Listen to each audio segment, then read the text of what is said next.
Yo, what's up guys, I'm Dunmere, I'm a top 100 Overwatch player and now rank 3 Supervive player. I've been playtesting this game for over a year and a half and have over 400 hours played. So, without wasting any more of your time, I have a Bishop guide for you guys. Let's begin with Bishop's abilities. Bishop's primary fire is a slow-moving rocket projectile. This projectile deals damage that falls off in a radius around it once it reaches max distance or hits something. Land a direct rocket on an enemy to trigger Bishop's passive, and gain an empowered rocket on her next shot. This rocket deals extra damage, explodes for a larger radius, and will knock Bishop further backward if used while she's already traveling backward in the air. For Bishop's secondary fire, she has a remote detonated explosive.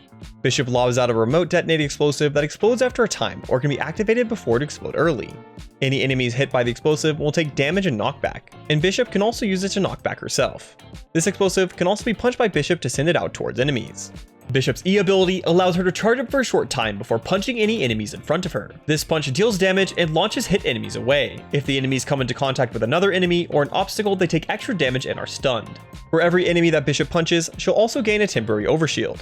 If enemies are punched as a wisp, or become a wisp while traveling, they will die on contact if they hit an obstacle. And as a bonus tip, Bishop can also punch trees away from her with this ability, stunning and damaging any enemies they hit.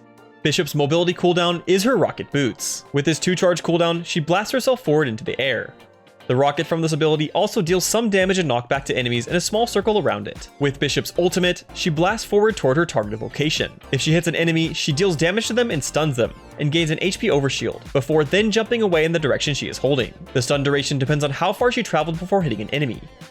With the abilities covered, let's talk about Bishop's strengths and weaknesses, starting with the strengths.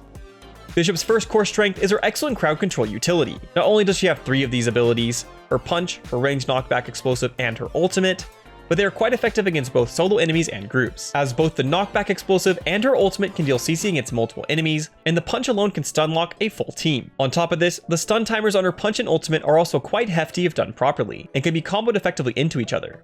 Land a good ultimate from a far distance, and you'll often have time to damage the enemy you hit before punching them into a wall for another stun, and then following it up with a likely kill. Since Bishop's punch is on a quite short cooldown also, her CC capability is quite reliable, meaning enemies must always expect to have to navigate through it when fighting her. This moves us onto the second core strength of Bishop, being quite powerful at punishing enemy mistakes due to her generalist nature. With her moderate range damage and knockback explosive, she can pressure enemies into going too aggressively into her, or too defensively back toward their team. Either way, she gets to punish them. If they go too aggressive, she can just punch them back and bully them now that they're stuck in her ideal primary fire range. Or if they grouped up too defensively, she can punch them into their team for a full multi-target stun. Yet in addition to all of this, Bishop is excellent at punishing the biggest mistake of all, which is to be knocked. Against most other enemies, many teams will be able to pull off mid-fight reses on knocked allies. But Bishop is one of the absolute best at stopping this, because her punch will fully kill wisps if they hit an obstacle or their own ally. So Bishop can reliably jump onto a target that her or her teammates have downed, and just punch them into the wall so they can't get back up. This makes Bishop one of the absolute best at countering characters like Aluna, Zeph, or Void, who have special abilities to move their ally wisps to safety. With the strengths discussed, let's talk about Bishop's weaknesses. While I discussed Bishop's generalist nature as one of her bigger strengths, it's also the core of her weaknesses. Specifically, her lack of high range threat, her lack of huge AoE crowd control, and her lack of amazing mobility remove from her a dominant and completely reliable strategy that she consistently can play into. This makes these her 3 core weaknesses. Her lack of high range threat will put her at a heavy disadvantage against a large portion of the game's characters, meaning she must make excellent use of cover to compensate for this, and try to manipulate the fights to occur in places where good cover would actually even exist. Her lack of huge AoE crowd control makes her team protection ability much less easy and reliable than a character like Celeste. This means she must have better timing and aim when using her crowd control abilities, and sometimes also that she won't even be able to fully peel her own team at all. And last, her lack of amazing mobility requires much more game understanding with how she uses her dash and ultimate. This means that she must push and kite excellently, while also never wasting her dashes. And on top of this, it means if she doesn't escape from the fight at the right time when losing, or just makes a mistake with her punch, she's likely to get hunted down. Bishop simply must play to a higher standard than some other characters, which gives her a less reliable value output overall and makes her harder to play as well. So with the strengths and weaknesses over, let's talk about how to actually play Bishop. As a generalist character, Bishop gets most of her value through her flexible set of capabilities and how they allow her to react to the enemy. This means she isn't really looking to force anything, but rather wants to pressure the enemy into mistakes and then punish them. So Bishop plays best as safer jumps and punch, while moving on to a side angle where she can poke at the enemy with her primary fire rockets. Then, she can adjust her playstyle based on how the enemy reacts and what they're playing. If the enemy chases her, she can use her dashes to kite away from them before punishing them with more rockets, or the punch if they get too close. Or if they don't chase or lose the ability to, she can do the opposite and pressure them harder with more aggressive positioning and more rockets, and then maybe look to slam them with a jump punch if an enemy becomes vulnerable or some group up. So with that as an overview of strategy, let's get into specifics on her abilities, starting with Bishop's primary fire rockets. It's important to note that she has two versions. While her most common use of both is just to output damage, the empowered version does give the benefit of extra mobility if she uses it while moving backward in the air. This can be absolutely necessary to use well if low on dashes to escape an enemy. So if you're in a situation like that, it's very important to land a direct shot on an enemy and then jump while backing up to make use of the empowered rocket. But even in other situations, the self knockback is something you should still consider. Otherwise, you may push yourself out of range of your enemy accidentally. So at any time you land a direct rocket, be cautious of shooting your next shot while backing up and being in the air, unless you really want to use it. For Bishop's ranged knockback ability, there are two main ways you can use it. Offensively, you can use it to knock enemies into your sightlines or knock them closer to you when they're escaping. Or defensively, you can use it to knock back an enemy diver. These are what you should look for the most, as they'll give you significantly higher pressure on the enemy.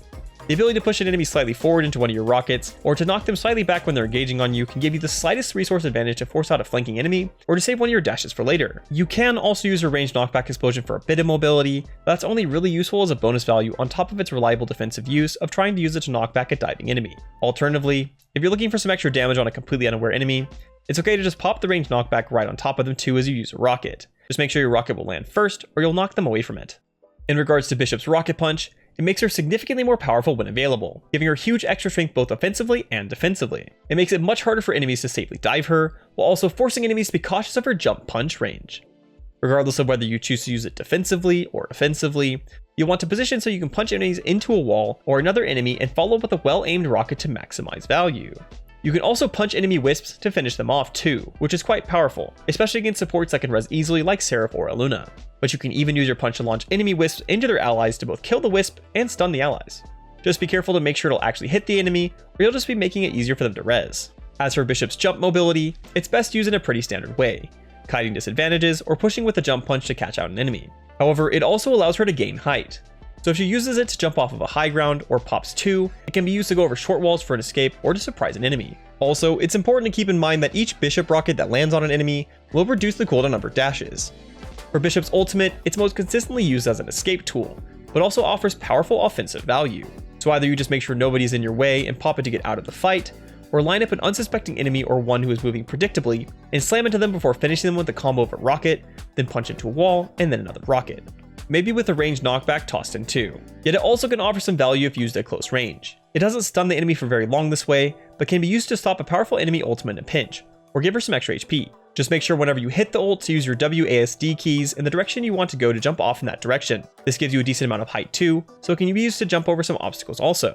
Or combo with a jump dash for 2 on top of that, and you can use it to get over surprisingly high obstacles. With the specifics covered, let's talk about how this all applies into a full playstyle for Bishop.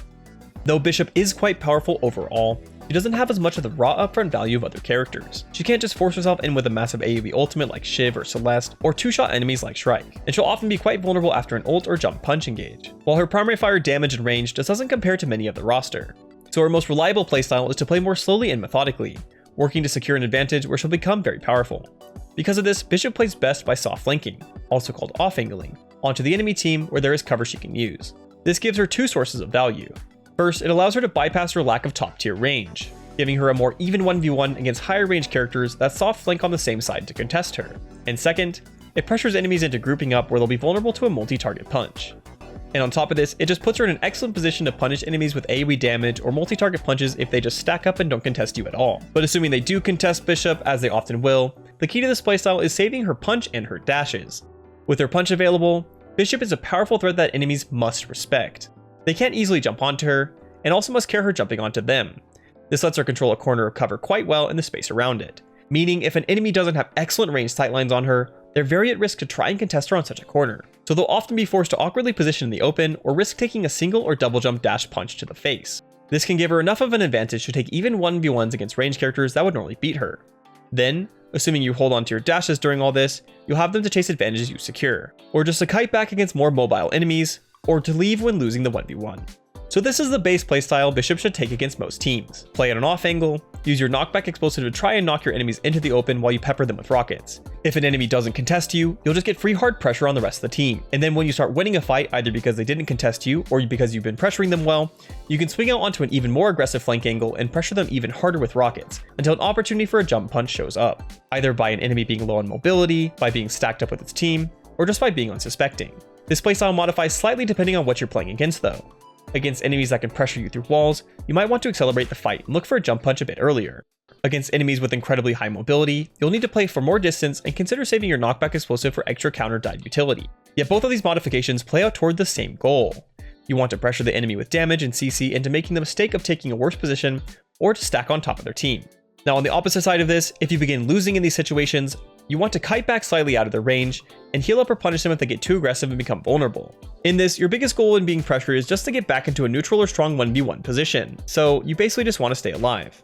With this strategy, it's always useful to save her ultimate also, as it gives her a constantly reliable capability to escape if you overcommit and don't get enough value, and also enables her to bypass the risk of getting third-partied.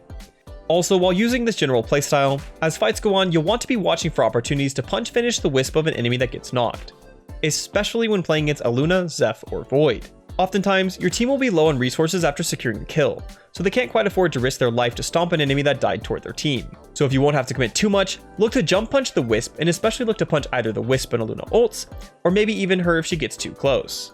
This is the most standard gameplay style that will be the most valuable strategy in most situations, but sometimes you'll find yourself in need of speeding your gameplay up dramatically, such as in situations like being pushed by the storm, or if your team is full of close range divers and theirs is long range pokers. In these situations, you should look for an ult engage, which is also often best done from a slight side angle, as it'll make it harder for enemies to predict you. Your job in this situation is to provide a safe engage for your allies, so after the ult goes off, you should look for a punch, ideally one that hits multiple enemies. If you land this, you and your team will likely just be able to frag out, but if you don't land a punch or the fight is still neutral, you should look to position yourself on a side angle to avoid the AoE damage that will inevitably be tossed right where you engaged. From there, you should assess the situation. If you're winning, you should push them and finish the fight quickly. If neutral, play like a somewhat sped up version of the base playstyle. And if losing, kite away and look for an escape.